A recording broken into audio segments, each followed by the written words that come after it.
Whitewashing chocolate. Bud Light advertising with Dylan Mulvaney shows that conservatives have no actual beliefs. They supported freedom of speech and expression until people started speaking their pronouns and expressing their gender identity. They owned and drank Bud Light and called it American until calling it piss water exactly 5 minutes after Bud Light said trans rights. They supported free market capitalism commodifying everything in their lives as long as they could blame their despair on immigrants until Bud Light said, let's commodify gender identity. And they were against being canceled for just having a slight difference of opinion, but now they want to destroy Bud Light for having a slight difference of opinion. It's good for them they have no beliefs, because otherwise they'd have to boycott every company that supports LGBTQ people, and it's basically all of them. Yummy. So, a whole slew of anti-trans bills are being passed. Let's talk about how to protest safely. First off, listen to your community elders. That is the most important thing to do. Secondly, do not escalate. The police are looking for a reason to arrest you.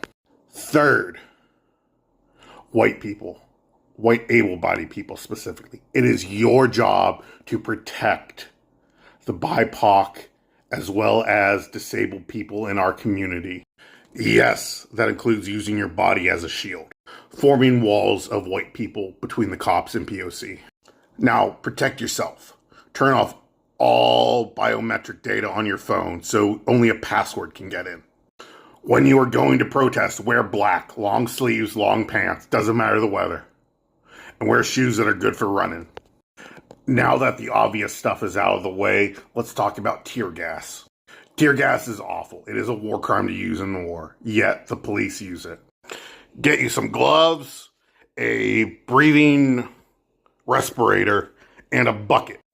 Tear gas is a combustion reaction. It can be suffocated out, so fill your bucket with mud.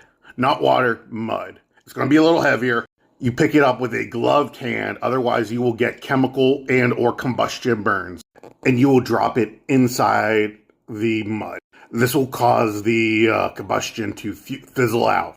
Next, we're going to talk about rubber bullets and flashbangs. Rubber bullets hurt, but they aren't supposed to be lethal. Cops are supposed to shoot them on the ground and ricochet them into people, but they do not always do that. Flashbangs, sonic grenades, anything like that are intended to stun and disorient, and they will. It'll feel like the world's ending around you, but don't worry. It's not.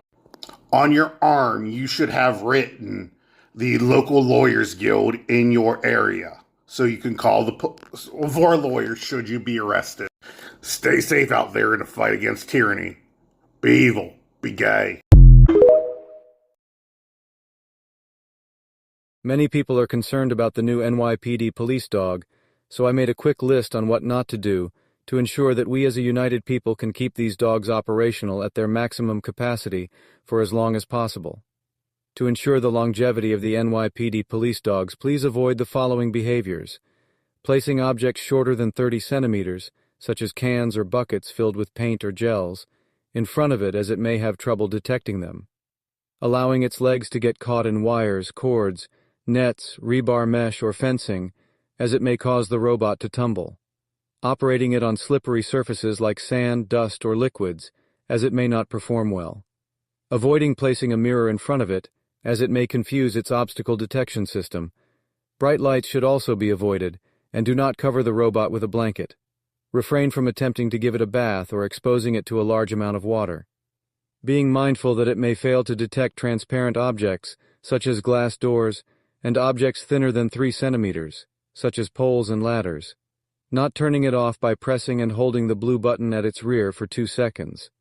Ensuring that a mixture of oil-based paint, motor oil, and sand is not used on the camera or anyone's visor, as the paint is difficult to clean.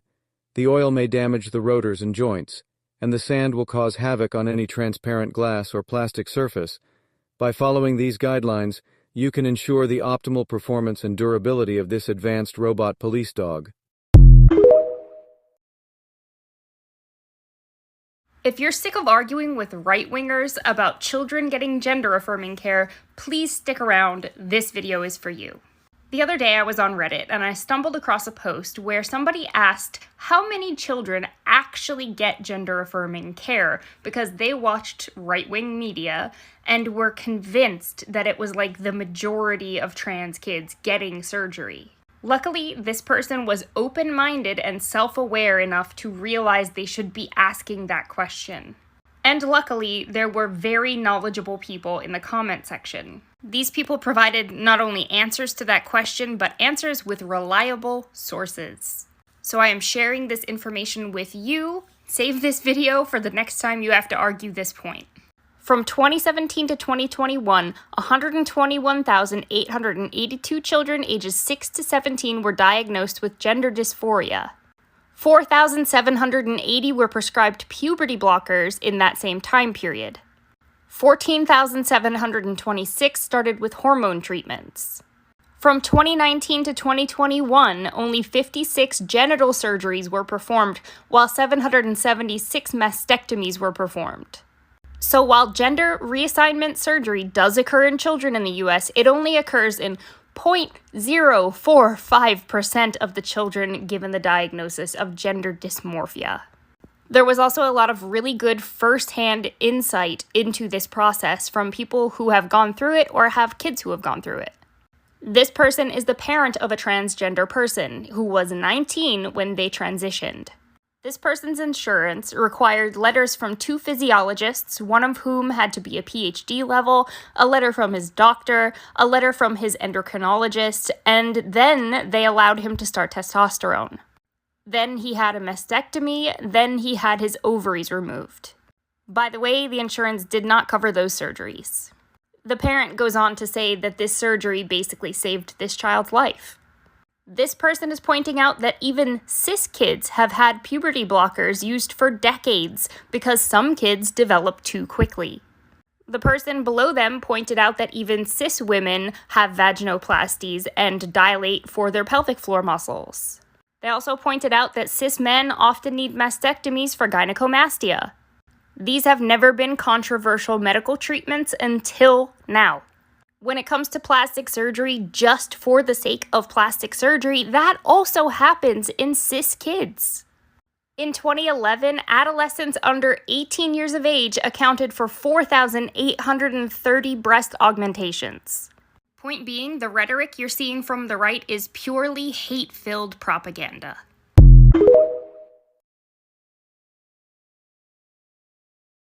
Okay, maybe everyone but me knew this, but I just learned from the book I'm reading, I'll put it right here, that the 3 meals a day thing, breakfast, lunch, and dinner, is from colonialism and white supremacy. That when the European colonizers came and saw the indigenous people eating when they were hungry, they were like, they're savages, they are uncivilized. Because the white Europeans differentiated themselves from animals who would graze for their food when they were hungry by setting distinct meal times that correlated with time of day. And so that is why we eat 3 meals a day instead of just eating when we're hungry. Because the colonizers thought that that resembled animals too much.